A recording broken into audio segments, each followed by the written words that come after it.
Salam jumpa kakak-kakak guru sekolah minggu dimanapun berada. Kita kembali berjumpa dalam program persiapan guru sekolah minggu. Program ini adalah kerjasama Yayasan Komunikasi Bersama dengan Bina Warga.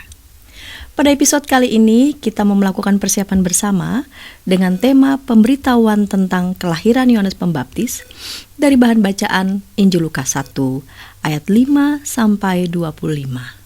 Sebelum kita melakukan persiapan bersama dengan kakak-kakak narasumber yang keren-keren dan hebat-hebat, kita berdoa bersama. Mari kita berdoa. Bapa di surga, kami mau melakukan persiapan untuk menyampaikan kebenaran firman-Mu kepada anak-anak sekolah minggu. Berkatilah kami dalam persiapan kami kali ini. Dalam Kristus kami berdoa. Amin. Silakan Kak Pendeta Hendra yang akan menyampaikan bahan Alkitab untuk persiapan kita. Mari silakan Kak Pendeta Hendra. Salam kakak-kakak semua. Terima kasih Kakak Pendeta Santi. Kita akan sama-sama menggali firman Tuhan. Mari kita siapkan pembacaan firman Tuhan. Hari ini kita akan merenungkan satu tema pemberitahuan tentang kelahiran Yohanes Pembaptis. Dan semuanya kita akan bahas pada saat ini perenungan firman Tuhan dari Lukas pasalnya yang ke-1 ayat 5 sampai dengan 25. Mari kita buka Alkitabnya, saya akan bacakan buat kita semua.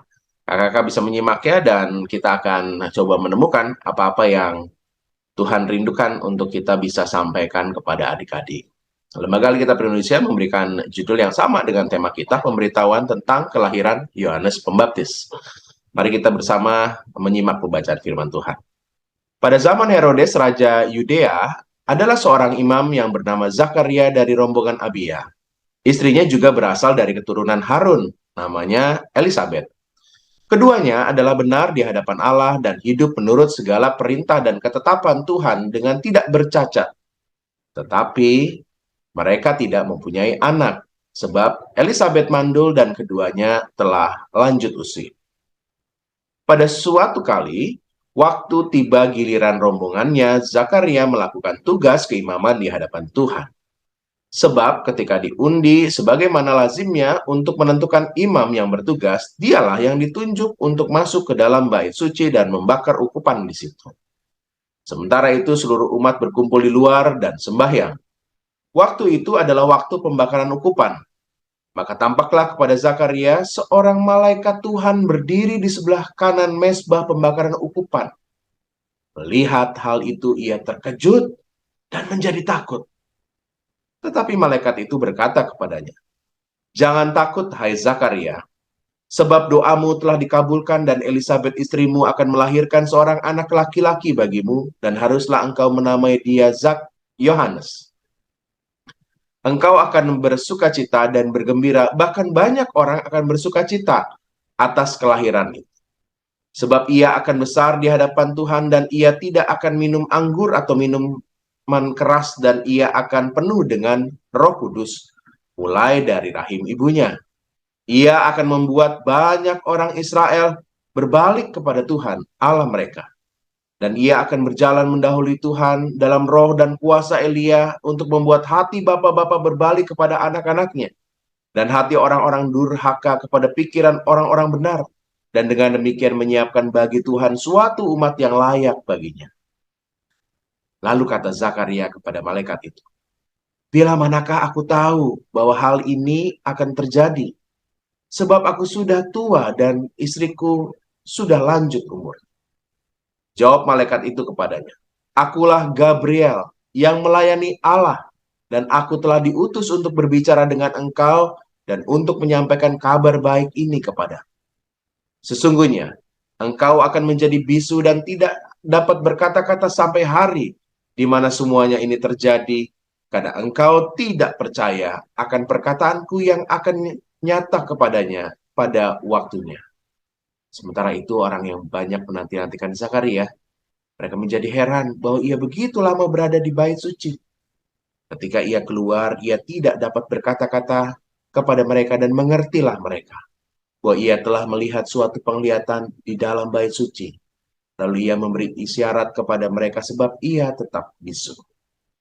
Ketika selesai jangka waktu tugas jabatannya, ia pulang ke rumah. Beberapa lama kemudian, Elizabeth istrinya mengandung. Dan selama 5 bulan ia tidak menampakkan diri, katanya. Inilah suatu perbuatan Tuhan bagiku. Dan sekarang ia berkenan menghapuskan aibku di depan orang. Demikianlah pembacaan firman Tuhan. Kakak-kakak, ini pembacaan yang menarik dan ini kita akan sampaikan kepada adik-adik di Minggu Advent. Dan ini adalah minggu-minggu menjelang Natal. Minggu-minggu yang sebenarnya kita bisa ajak adik-adik untuk berefleksi banyak hal. Merenung, coba menghayati Natal. Hati-hati dengan banyak sekali kesibukan-kesibukan persiapan acara-acara Natal yang seringkali membuat bahkan kita lupa memaknai proses menuju Natal itu.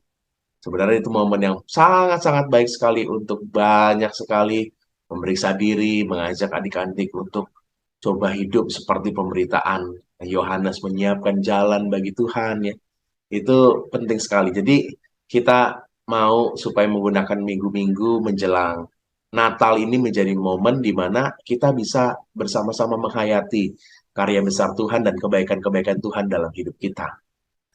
Kakak-kakak, kisah Natal diawali dengan kisah pemberitahuan tentang Yohanes Pembaptis. Jadi itu satu rangkaian ketika nanti Elizabeth mendapatkan berita dari malaikat Tuhan bahwa ia mengandung, ia lalu ditemui oleh Maria ya. Dan itu menjadi sebuah rangkaian sukacita Maria dan ada pujian Maria dan kita tahu kisah ini kisah-kisah yang menguatkan dalam minggu-minggu menjelang Natal. Nah, dalam kisah kita pada saat ini dibuka dengan sebuah keterangan bahwa pada zaman Raja Herodes, Raja Yudea, ada rombongan imam. Ya. Dan memang imam-imam ini ada kelompok-kelompoknya karena tugas di Bait Allah itu tugas yang cukup besar, ada kelompok-kelompok dan secara bergantian. Juga ini bukan tugas yang sederhana, tugas yang eh, selain berat juga, ini beresiko juga karena kalau tidak dengan sungguh-sungguh, tidak dengan kekudusan, mereka bisa kena kutuk, kena hukuman begitu ya, bisa bahaya sekali karena kekudusan bait Allah sangat dijaga. Nah, dalam kisah kita ini disebutkan ada suami istri yang luar biasanya. Suami istri ini adalah keturunan imam ya. Zakaria sendiri imam, tapi juga disebutkan di ayat yang kelima, istrinya juga berasal dari keturunan Harun. Jadi ini adalah rombongan-rombongan para pemimpin umat, rombongan-rombongan keluarga yang tentunya terbiasa dengan segala aktivitas-aktivitas ritual ibadah. Nah, disebutkan di ayat yang ke-6 bukan hanya sekedar dari keluarga-keluarga para pemuka agama, para pemimpin-pemimpin, tapi di ayat yang ke-6 disebutkan keduanya adalah benar di hadapan Allah dan hidup menurut segala perintah dan ketetapan Tuhan dengan tidak bercacat. Jadi ini, waduh, ini baik banget lah. Zakaria dan Elizabeth luar biasa. Tapi di ayat 7, kakak-kakak kita menemukan satu informasi bahwa mereka punya satu problem besar. Di ayat 25 disebutkan, bahkan Zakaria sendiri menyebutkan bahwa problem itu menjadi aib dirinya dan keluarganya di depan orang. Ia boleh menjadi imam, ia hidup dengan benar, tidak bercacat, tapi ada aibnya, ada kurangnya. Kenapa? Karena mereka tidak mempunyai anak dan Elizabeth sudah begitu lanjut umurnya. Jadi ini sesuatu yang menjadi pergumulan mereka. Maka menjadi wajar kalau mereka mendoakan itu ya. Di ayat yang ke-13 disebutkan bahwa Zakaria setiap kali ia berkesempatan untuk menjadi imam, ia juga berdoa. Nah, juga mungkin ada doa-doa khusus bersama Elizabeth. Dan sepanjang usia pernikahan mereka, mereka juga mungkin berdoa sampai akhirnya mereka lanjut usianya. Jadi tampak sekali bahwa mereka terus tekun berdoa, walaupun situasinya udah semakin kecil kesempatannya, tapi mereka terus berharap, dan doa-doa itu terus dipanjatkan. Sehingga Gabriel lalu mengatakan ya, sebab doamu telah dikabulkan. Jadi doa-doa itu terus dipanjatkan oleh Elizabeth dan juga Zakaria. Kakak-kakak yang terkasih, ini bagian pertama ini menggambarkan bahwa pergumulan itu bisa terjadi pada siapapun. Kedekatan kita dengan Tuhan, seberapa tekunnya kita berdoa, enggak membuat lalu segala sesuatu menjadi mudah dan tidak ada tantangan. Justru dalam ketekunan-ketekunan terus berharap kepada Tuhan, kualitas kehidupan umat pilihan Tuhan itu, orang-orang spesial yang terus percaya kepada Tuhan itu terlihat. Zakaria dan Elizabeth pasti dia berdoa terus tentang harapannya punya anak. Tapi belum juga diberikan. Sampai ia lanjut usianya. Sampai mungkin ia tidak merasa nggak mungkin lagi, tapi terus berdoa. Dan hidupnya terus benar di hadapan Tuhan dan tidak bercacat. Konsistensinya untuk terus menjadi para pengikut Tuhan luar biasa. Kita juga harus begitu. Kita ini pemberita firman, kakak-kakak. Kita ini adalah orang-orang yang dipercayakan oleh Tuhan untuk menyuarakan suara Tuhan kepada adik-adik dan keluarganya. Maka kita juga terus harus menunjukkan kualitas iman. Apapun kehidupan kita, pergumulan-pergumulan kita, harapan-harapan yang belum lagi terwujud tidak akan membuat kita lalu lari dari Tuhan. Hidup seenaknya, tidak berpengharapan. Kita terus berpaut hanya kepada Tuhan. Menunjukkan kualitas iman kita adalah sesuatu yang sangat penting. Bukan hanya karena Tuhan sudah baik pada kita, tapi juga kita mau menjadi teladan hidup bagi anak-anak dan keluarganya. Kakak-kakak, selanjutnya dalam kisah kita disebutkan bagaimana akhirnya Gabriel memberitahukan sebuah berita luar biasa tentang kelahiran seorang anak. Zakaria akan memiliki anak dan anaknya harus dinamai Yohanes. Dan Yohanes digambarkan sebagai sosok yang spesial.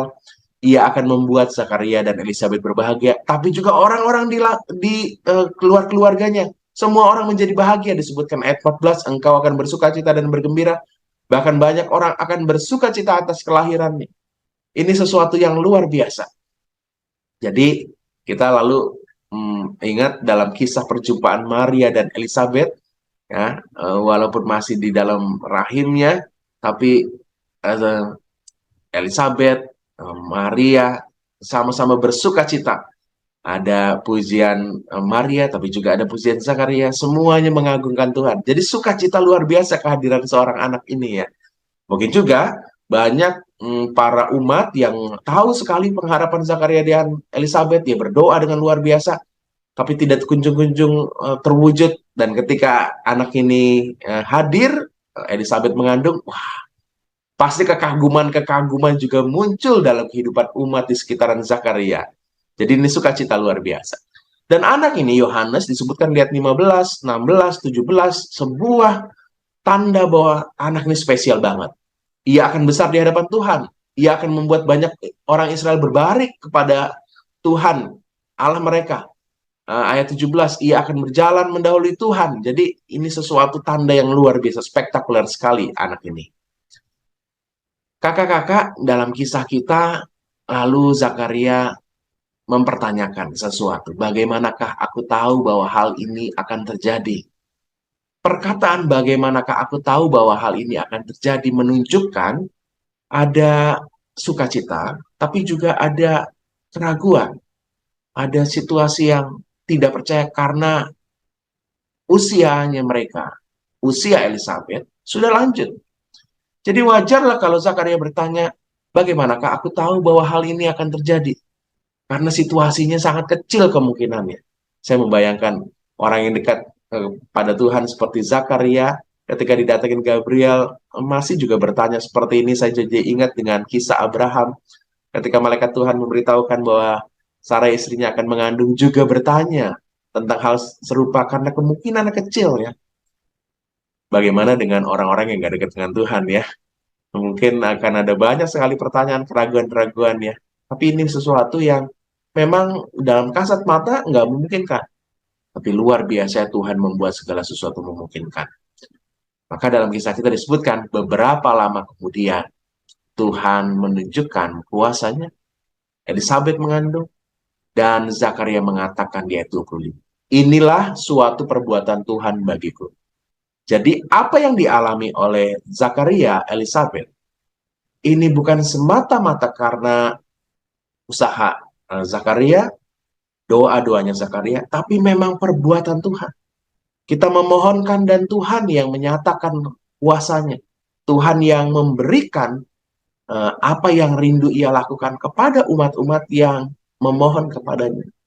Jadi semua apa yang terjadi bukan semata-mata usaha kita belaka, tapi Tuhan yang berbuat. Nah, dalam kisah kita ini, kita akan menyampaikan kepada adik-adik bahwa pemberitahuan tentang kelahiran Yohanes Pembaptis ini sesuatu yang spektakuler. Zakaria sudah menanti begitu lama dalam doa-doanya, dalam ketekunan, walaupun dia terus belum memiliki pemenuhan harapan apa yang dia inginkan terpenuhi.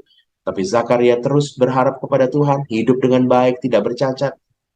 Dan ketika Zakaria mendapatkan berita dari Gabriel, dia menegaskan bahwa semua itu adalah perbuatan Tuhan. Jadi Tuhan memang memakai segala hal. Tuhan berkuasa atas segala hal. Dan kita mau menyatakan ini kepada adik-adik. Mungkin ada adik-adik yang sedang memohon sesuatu. Dan kalau ini kita beritakan di Minggu Advent pertama, ini cocok banget kakak-kakak. Karena Minggu Advent pertama, dalam tradisi Minggu Advent disebut Minggu Harapan. Kita mau mengajak adik-adik mungkin berharap ya, terus memanjatkan doa. Dan kita mau menegaskan, Tuhan berperkara, Tuhan berkuasa, Tuhanlah yang memiliki kemampuan untuk mewujudkan setiap permohonan-permohonan kita. Maka ketika permohonan itu terwujud, ya kita harus mengingatkan adik-adik bahwa semua itu perbuatan Tuhan. Mungkin mereka rindu untuk dapat sekolah favorit, atau mereka rindu untuk ada kesembuhan dari anggota keluarga yang sakit. Mungkin mereka merindu untuk dapat prestasi baik ya dalam ujian akhir semester ini. Kita mau ajak mereka berusaha, memohonnya kepada Tuhan. Tapi ketika nanti berhasil, kita harus jangan lupa Tuhan. Seperti Zakaria mengatakannya, semua ini perbuatan Tuhan. Kita akan menyampaikan ini, kelas balita, kita menyampaikan kisah ini supaya mereka tahu, kalau mereka juga mau kita ajak untuk berdoa, ya, untuk orang-orang di sekitar rumah mereka, itu juga baik, seperti Zakaria berdoa. Untuk kelas kecil, kita akan menyampaikan bahwa kisah ini itu menegaskan bahwa Tuhan akan terus mendengar doa kita dan mewujudkan apa yang Ia rindu nyatakan dalam hidup kita. Dan di kelas besar kita bisa menyampaikan bahwa semua keberhasilan kita tumpukan itu semua karena perbuatan Tuhan, seperti Zakaria nyatakan di ayat akhir dari bacaan kita. Demikian kakak-kakak pembahasan Alkitab, semoga kakak-kakak bisa menyampaikan kepada adik-adik, dan kita nanti mungkin akan dibantu dengan begitu banyak ide-ide untuk menyampaikannya. Tuhan Yesus berkati. Terima kasih Kak Pendeta Hendra yang sudah menyampaikan bahan Alkitab. Kita hendak menuju Kak Yonatan yang sudah bersiap di kelas Batita Balita yang mau menyampaikan metode pengajaran bagi anak-anak kelas Batita Balita. Namun sebelumnya kita dengarkan pesan-pesan berikut ini.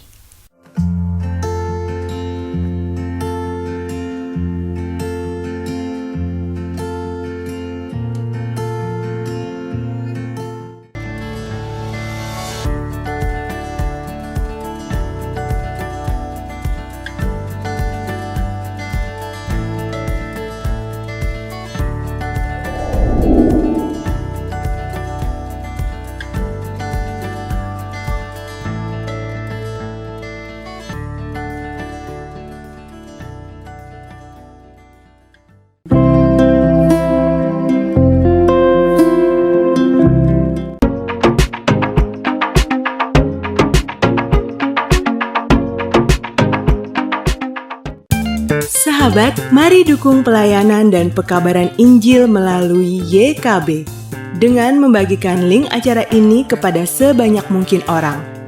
Dukungan juga dapat saudara lakukan dengan mentransfer dukungan finansial ke rekening BCA ke nomor 450 305 2990 450 305 2990 atas nama Yayasan Komunikasi Bersama.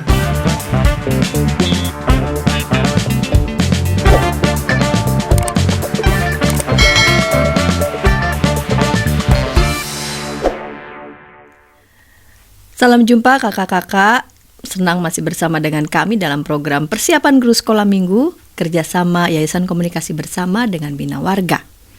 Kita baru saja mendengarkan bahasan Alkitab dari Kak Pendeta Hendra, dan kita mau mendengarkan ide-ide pengajaran bagian anak kelas Batita dan Balita yang akan disampaikan Kak Yonatan. Mari silakan, Kak Yonatan.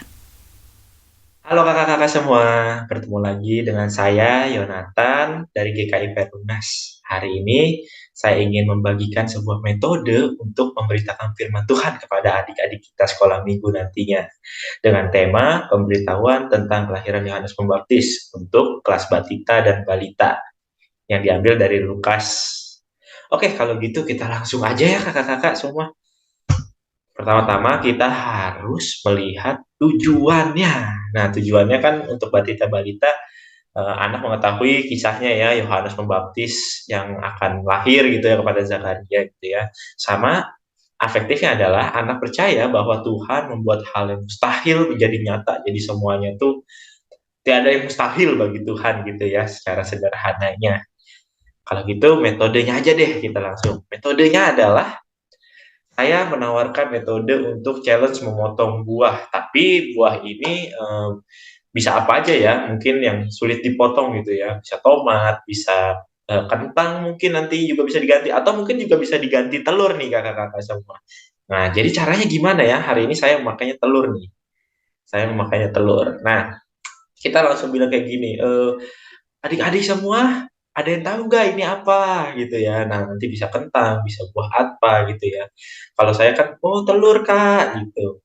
Nah, iya telur ya. Nah, kakak punya telur nih. Kakak mau motong telur ini, tapi nggak mau pakai pisau. Kakak mau motongnya pakai ini. Apa ini?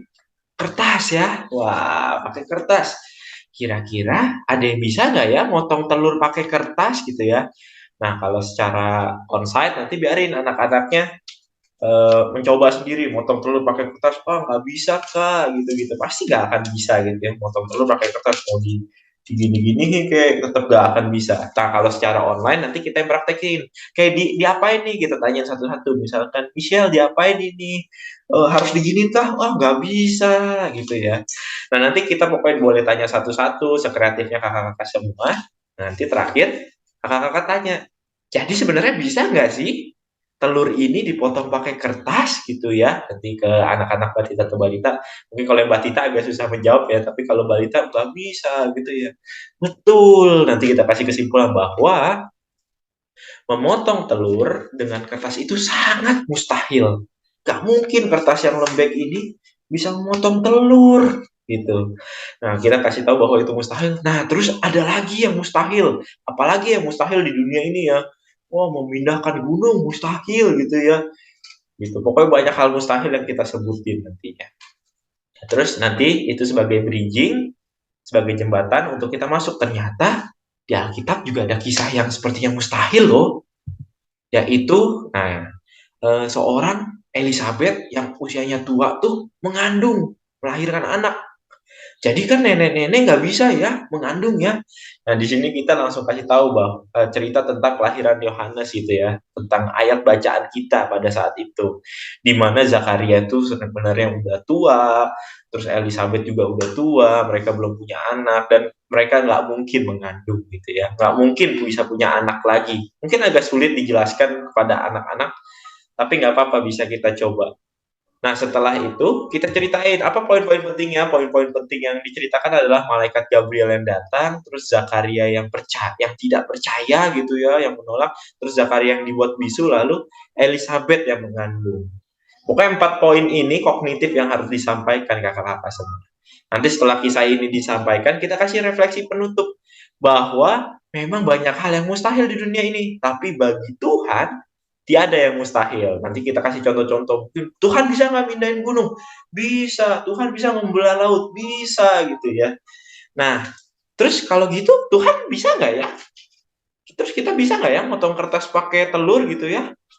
Bisa nggak nih jadinya? Kan katanya nggak ada yang mustahil gitu ya. Nah, setelah kita bilang, oh bisa gitu. Ternyata bisa adik-adik semua. Terus kita tunjukin, telur kita potong. Nah, gimana caranya? Nanti ada pisau nih di dalamnya, di dalam ini, sama ada tulisan Tuhan di dalam kertasnya. Jadi kayak gini. Terus kita potong supaya nggak kelihatan ya pisaunya. Kita potong, set. wah ternyata bisa terpotong. Kok bisa ya? Padahal kan tadi nggak bisa. Kenapa bisa? Karena ada Tuhan di dalamnya gitu. Nanti kita tunjukin kertas tulisan Tuhan. Jadi mau motong telur pakai pisau, mau membinakan gunung, mau membuat kita jadi superhero, Tuhan itu bisa. Tiada yang mustahil bagi Tuhan. Kita kasih kesimpulan itu. Kira-kira itu yang bisa saya sampaikan kakak-kakak semua. Mungkin kalau ada metode lain yang lebih menarik bisa kakak-kakak sampaikan semua. Ini yang bisa saya bagikan. Sekian dari saya, terima kasih. Terima kasih Kak Yonatan untuk ide pengajaran bagi anak kelas Batita Balita. Kita mau menuju Kasonya yang sudah bersiap untuk menyampaikan ide pengajaran di kelas kecil. Namun sebelumnya kita dengarkan pesan-pesan berikut ini.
Sahabat, mari dukung pelayanan dan pekabaran Injil melalui YKB dengan membagikan link acara ini kepada sebanyak mungkin orang. Dukungan juga dapat saudara lakukan dengan mentransfer dukungan finansial ke rekening BCA ke nomor 450 305 2990 450 305 2990 atas nama Yayasan Komunikasi Bersama.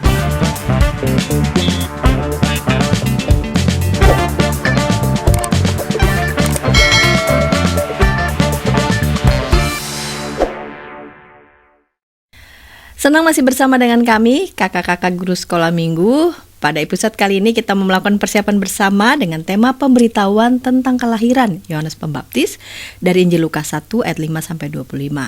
Kak Pendeta Hendra sudah menyampaikan bahan Alkitab, Kak Yonatan sudah menyampaikan ide pengajaran di kelas Batita Balita, dan sekarang kita mau mendengarkan Kak Sonya menyampaikan ide pengajaran bagi anak-anak di kelas kecil. Mari silakan, Kak Sonya.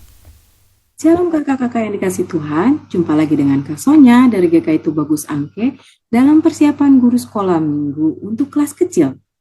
Adapun tema kita kali ini adalah pemberitahuan tentang kelahiran Yohanes Pembaptis yang terambil dari Lukas 1 ayat 5-25.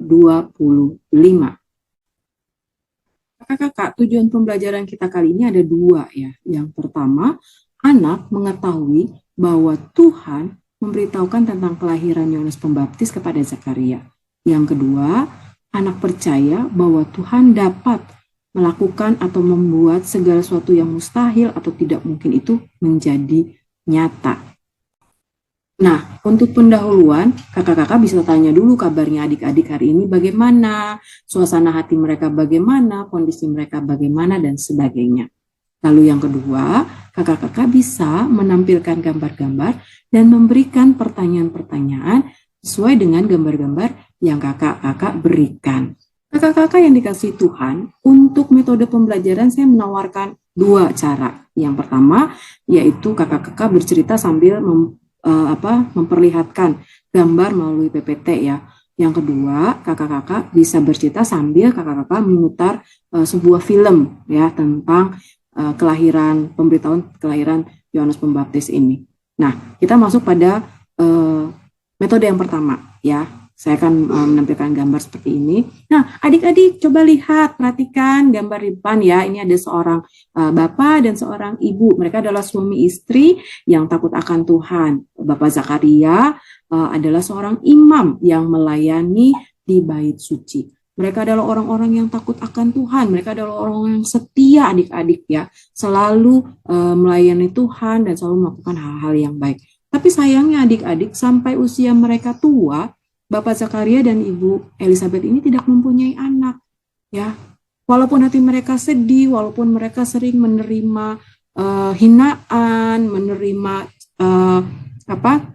kata-kata yang kurang enak dari tetangga dan keluarga mereka, tapi mereka tidak pernah marah kepada Tuhan. Mereka tetap setia, mereka tetap berdoa, mereka meminta kepada Tuhan kalau boleh mereka diberikan anak gitu ya. Dan mereka tidak pernah meninggalkan Tuhan karena apa yang mereka alami adik-adik.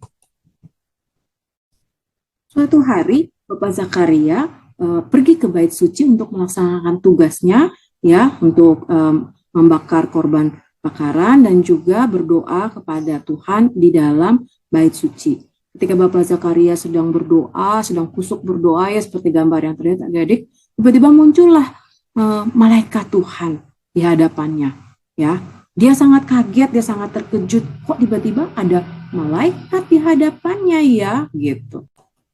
Nah, malaikat Tuhan itu yang bernama Gabriel menyampaikan berita kepada Zakaria bahwa istrinya Elizabeth akan hamil dan melahirkan seorang bayi laki-laki. Dan mereka harus menamainya Yohanes. Bapak Zakaria mendengar berita ini adik-adik bukannya senang, tapi dia sedih. Kenapa? Karena dia tahu dirinya sudah tua, istrinya juga sudah tua, ya tidak mungkin lagi mereka bisa memiliki anak gitu ya. Oleh karena itu dia juga sampaikan kepada malaikat Gabriel, bagaimana mungkin aku yang sudah tua, istriku juga sudah tua, ya tidak mungkin lagi bisa hamil dan melahirkan seorang anak. Nah, karena perkataannya ini, karena ketidakpercayaannya saat itu, maka malaikat Tuhan menyampaikan bahwa Zakaria akan menjadi bisu karena ketidakpercayaannya atau keraguan-raguannya saat itu adik-adik. Sementara Bapak Zakaria sedang bertemu dengan malaikat Tuhan di dalam bait suci, ternyata adik-adik di luar tuh banyak orang yang menunggu Imam Zakaria ini ya, karena mereka mau menerima ya berkat dari Bapak Imam Zakaria. Tapi kok lama banget ini, nggak biasa-biasanya, apa yang terjadi ya dengan Bapak Zakaria? Wah, jangan-jangan terjadi sesuatu dengan dia di dalam gitu ya. Nah, setelah sekian lama akhirnya Bapak Zakaria keluar. Mereka orang-orang yang menunggu Bapak Zakaria itu di halaman bait suci itu melihat ya gerak-gerik dari Bapak Zakaria, dan memang betul adik-adik, Bapak Zakaria ini tidak bisa berkata-kata lagi ya, mulutnya terbuka mengucapkan sesuatu tapi tidak ada suara atau kalimat yang keluar karena memang seperti apa yang disampaikan malaikat Tuhan bahwa dia akan menjadi bisu. Dia hanya bisa menggerakkan tangannya memberikan isyarat. Nah, ketika melihat hal ini, orang banyak itu mengetahui bahwa sudah terjadi sesuatu dengan Bapak Zakaria di dalam bait suci ketika melakukan doa. Ya, adik-adik. Setelah Bapak Zakaria menyelesaikan tugasnya di bait suci, maka Bapak Zakaria segera kembali pulang ke rumah adik-adik. Dalam keadaan yang tidak bisa berbicara atau bisu, dia pulang ke rumah, lalu bertemu dengan istrinya. Sampai di rumah, dia berusaha menceritakan apa yang dialaminya di bait suci, menceritakan bahwa dia bertemu dengan malaikat Tuhan, dan apa yang disampaikan oleh malaikat Tuhan bahwa mereka akan memiliki seorang anak. Tapi karena Bapak Zakaria tidak bisa berbicara, ya, Ibu Elizabeth bingung apa sih, dia hanya memberikan gerakan, ya lalu seperti menimang-nimang bayi gitu ya. Wah, tapi Ibu Elizabeth nggak ngerti, ya sudahlah gitu ya. Pada akhirnya Bapak Zakaria tidak bisa menjelaskan apa yang dialami hari itu. Nah, waktu berlalu adik-adik dan ternyata apa yang disampaikan oleh malaikat Gabriel kepada Imam Zakaria itu menjadi kenyataan adik-adik. Ibu Elizabeth mengandung ya, walaupun dia sudah tua, sudah nenek-nenek gitu ya, yang dalam pikiran manusia, bahkan dalam pemikiran Bapak Zakaria sendiri tidak mungkin gitu, tapi ternyata benar istrinya hamil adik-adik ya, istrinya mengandung Dan selama beberapa waktu Ibu Elizabeth tidak keluar rumah adik-adik. Dia mengucap syukur kepada Tuhan dan dia katakan bahwa Tuhan sudah melepaskan ya deritanya, melepaskan kehinaannya di hadapan orang-orang di sekitarnya karena sebagai perempuan dia tidak bisa memiliki atau melahirkan seorang anak. Nah, tibalah saatnya adik-adik Ibu Elizabeth akan melahirkan anaknya, ya sudah waktunya untuk melahirkan.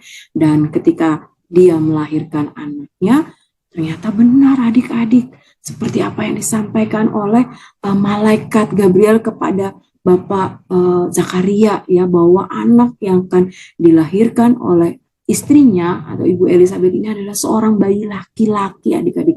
Wah, berlipat ganda adik-adik ya. Sukacita Ibu Elizabeth dan Bapak Zakaria. Kenapa?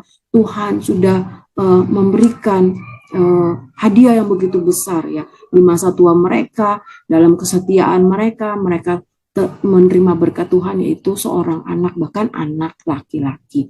Banyak keluarga yang datang, tetangga yang datang, yang memberikan selamat kepada Ibu Elizabeth dan mereka katakan luar biasa. Tuhan sungguh berkuasa membuat sesuatu yang tidak mungkin menjadi mungkin, membuat Elizabeth yang sudah tua, sudah nenek-nenek bisa hamil dan mempunyai seorang anak laki-laki. Kemudian para keluarga dan tetangga yang hadir itu menanyakan baik kepada Ibu Elizabeth maupun pada Bapak Zakaria, adik-adik, siapakah namanya anak kalian ini, mau dikasih nama apa? Kemudian Bapak Zakaria karena dia tidak bisa berbicara, ya, tidak bisa mengeluarkan kata-kata, lalu dia mengambil secara kertas dan menuliskan nama anak itu sesuai dengan apa yang diperintahkan oleh malaikat Gabriel, ya, waktu di bait suci, bahwa anak itu harus dinamainya Yohanes. Nah, ya, jadi Bapak Zakaria melakukan apa yang diperintahkan oleh malaikat Tuhan dan menamai anak tersebut Yohanes. Ketika dia berusaha mengucapkan nama anak itu, adik-adik, keajaiban terjadi lagi adik-adik ya. Wah, ternyata Bapak Zakaria bisa bicara kembali adik-adik karena dia sudah percaya apa yang disampaikan oleh malaikat Gabriel itu memang menjadi kenyataan dan dia percaya bahwa itu adalah perbuatan Tuhan, itu adalah pertolongan daripada Tuhan kepada Bapak Zakaria dan juga Ibu Elizabeth. Wah, ketika dia mendengar lagi suaranya bisa keluar, dia bisa bicara lagi, bertambahlah sukacitanya adik-adik. Jadi Bapak Zakaria dan Ibu Elizabeth sungguh bersukacita dan mengucap syukur kepada Allah, kepada Tuhan, karena apa? Mereka bisa memiliki anak dan Bapak Zakaria bisa kembali berbicara. Dan bukan hanya mereka berdua yang bersukacita adik-adik, tapi seluruh orang-orang yang hadir saat itu pun bersukacita bersama-sama dengan mereka. Untuk metode yang kedua, kakak-kakak bisa memutarkan video ya tentang pemberitahuan kelahiran Yohanes Pembaptis ini ya. Untuk link YouTube-nya sudah saya sematkan di Google Drive ya, kakak-kakak bisa lihat dan bisa ambil atau pakai jika memang dibutuhkan. Ya adik-adik, dari kisah pemberitahuan tentang kelahiran Yohanes Pembaptis ini kita dapat mempelajari 3 hal. Yang pertama, setia berdoa kepada Tuhan seperti Bapak Zakaria dan juga Ibu Elizabeth. Walaupun mereka tidak memiliki anak sampai usia tua, mereka tetap berdoa meminta, kalau boleh Tuhan kami mendapatkan seorang anak. Pelajaran yang kedua yaitu tetap melakukan hal-hal yang baik, tetap melayani Tuhan. Ibu Elizabeth dan Bapak Zakaria tidak pernah membalas ejekan dari tetangganya atau omongan-omongan yang tidak menyenangkan hati mereka, membuat hati mereka sakit dengan kata-kata yang tidak baik juga, atau melakukan hal-hal yang jahat kepada tetangga atau keluarga mereka. Mereka tetap berbuat baik seperti mereka mengalami hal-hal yang baik juga. Yang ketiga, ya, percaya bahwa Tuhan mampu atau sanggup melakukan hal yang mustahil menjadi nyata, menjadi mungkin Seperti halnya apa yang dialami Bapak Zakaria dan Ibu Elizabeth, mereka yang sudah tua renta dalam pandangan manusia tidak mungkin memiliki anak, tapi Tuhan menjadikan hal itu mungkin dengan kuasa-Nya. Ya kakak-kakak yang dikasih Tuhan, demikianlah sharing dari saya dalam persiapan guru sekolah minggu ini. Semoga ini bisa membantu kakak-kakak mempersiapkan diri untuk menyampaikan firman Tuhan kepada adik-adik sekolah minggu. Selamat bersiap, selamat melayani. Tuhan memberkati. Terima kasih Kak Sonya untuk ide pengajaran bagi anak-anak kelas kecil. Kita mau menuju Kak Hia Cinta Sharon yang mau menyampaikan ide pengajaran untuk anak-anak di kelas besar. Namun sebelumnya kita dengarkan pesan-pesan berikut ini.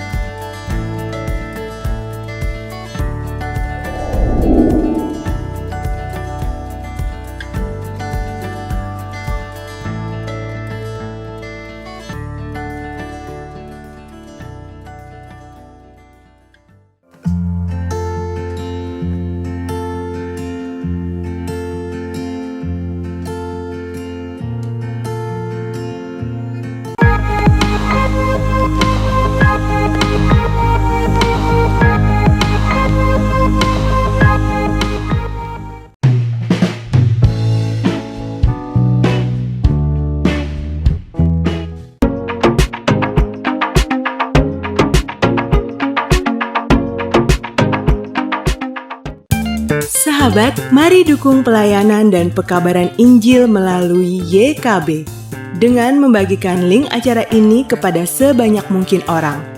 Dukungan juga dapat saudara lakukan dengan mentransfer dukungan finansial ke rekening BCA ke nomor 450 305 2990 450 305 2990 atas nama Yayasan Komunikasi Bersama.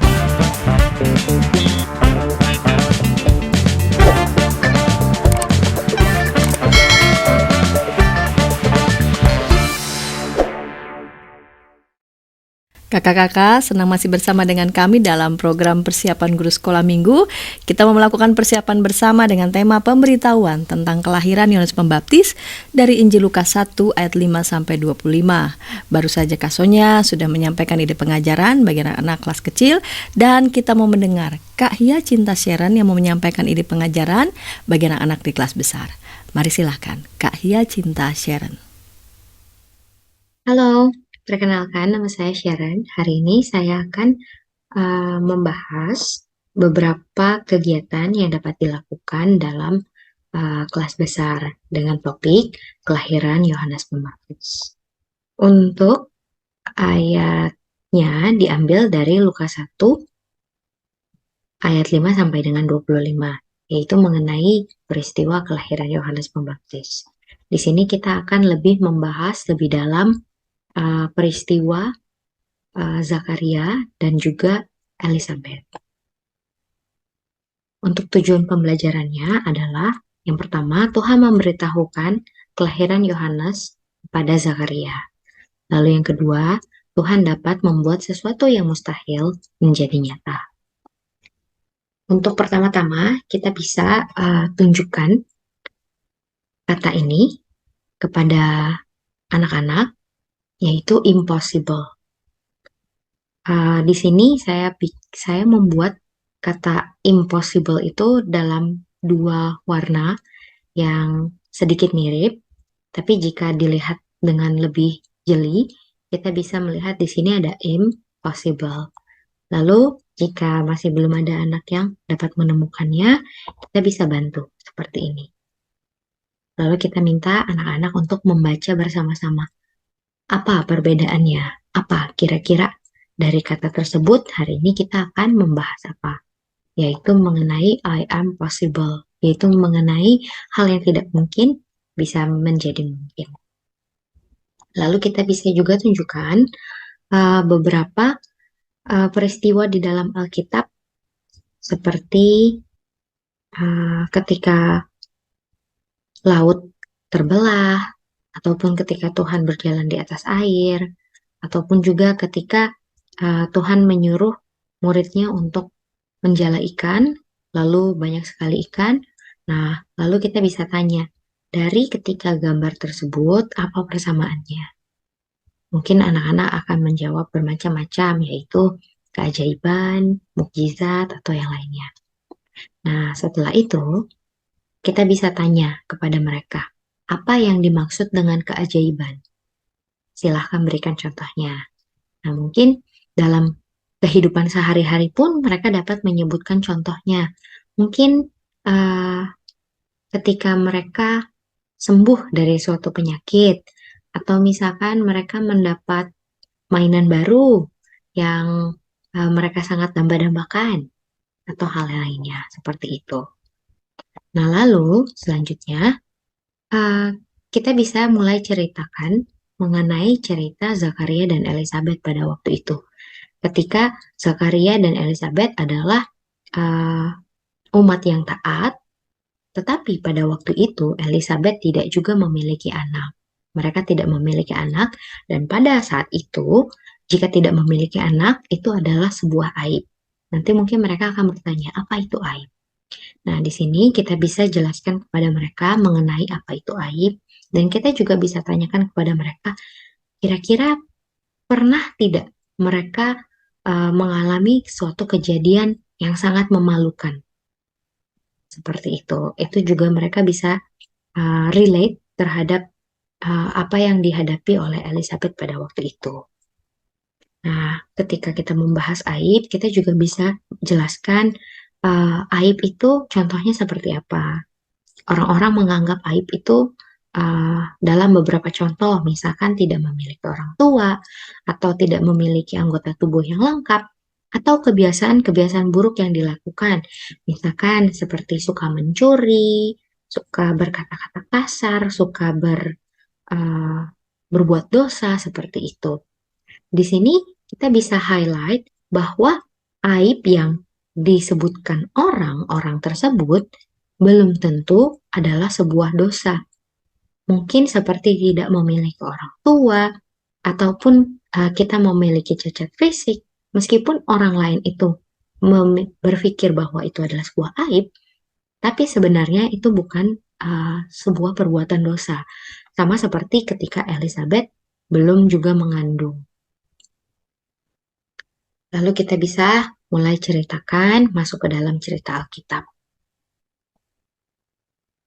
Ketika Zakaria juga bertemu dengan malaikat, dan malaikat berkata bahwa Tuhan mengabulkan doa mereka, yaitu ketika mereka akan memiliki keturunan.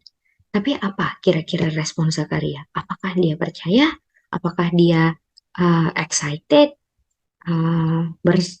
berbahagia ketika mendapat kabar sukacita tersebut? Kita bisa juga tanyakan. Lalu kita jelaskan kepada mereka, pada waktu itu Zakaria tidak percaya dengan kabar baik tersebut. Pada akhirnya Zakaria menjadi tidak dapat berbicara atau menjadi bisu sampai janji Tuhan itu tergenapi. Doa itu dikabulkan. Ketika Zakaria memiliki anak, setelah itu Zakaria dapat berbicara kembali. Nah, selanjutnya kita juga bisa tanyakan untuk bahan refleksi kepada mereka. Kita bisa tanyakan, apakah kamu memiliki doa yang belum dikabulkan Tuhan? Nanti kita bisa coba tanya kepada mereka, kira-kira doamu apa? Apa yang kamu minta pada Tuhan yang belum Tuhan kabulkan, atau mungkin Tuhan belum jawab, atau mungkin Tuhan berkata tidak menjawab doa kita. Nah, setelah itu kita bisa menjelaskan apa itu unsur-unsur doa. Kita juga bisa menjelaskan kepada mereka hal-hal apa yang harus kita ucapkan atau harus kita lakukan ketika kita berdoa. Yaitu pertama, kita mulai dengan pemujaan dan persekutuan dengan Tuhan. Lalu kita mulai mengaku dosa, dan kita juga bersyafaat untuk orang-orang lain. Setelah itu baru kita melakukan permohonan dan penyerahan diri kepada Tuhan. Lalu pengucapan syukur, dan terakhir jangan lupa ditutup dengan unsur-unsur doa Bapa Kami. Seperti itu. Jadi kita juga bisa membiasakan anak-anak untuk menerapkan doa yang benar sesuai dengan unsur-unsurnya.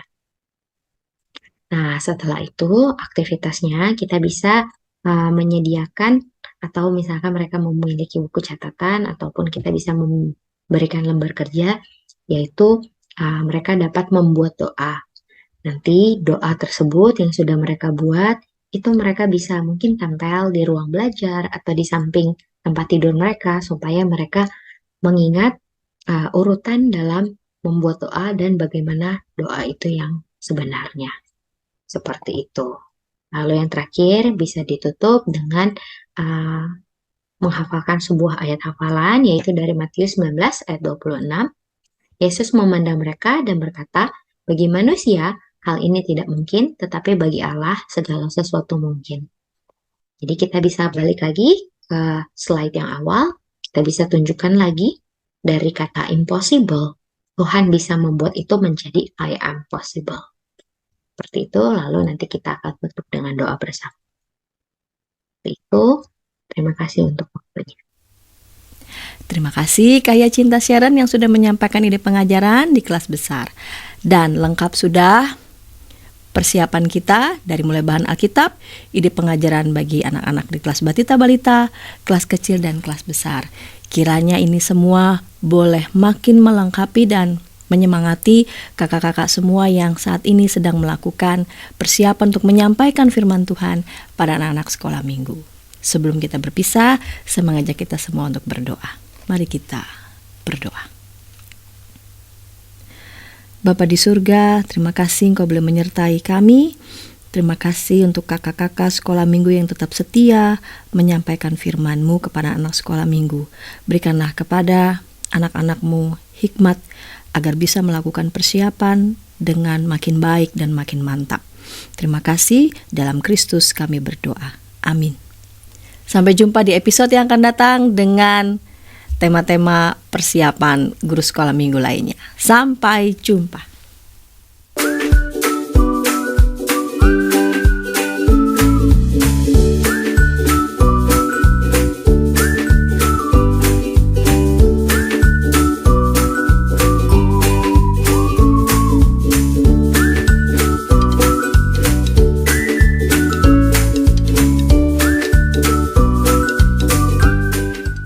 Sahabat, mari dukung pelayanan dan pekabaran Injil melalui YKB dengan membagikan link acara ini kepada sebanyak mungkin orang. Dukungan juga dapat saudara lakukan dengan mentransfer dukungan finansial ke rekening BCA ke nomor 450 305 2990 450 305 2990 atas nama Yayasan Komunikasi Bersama.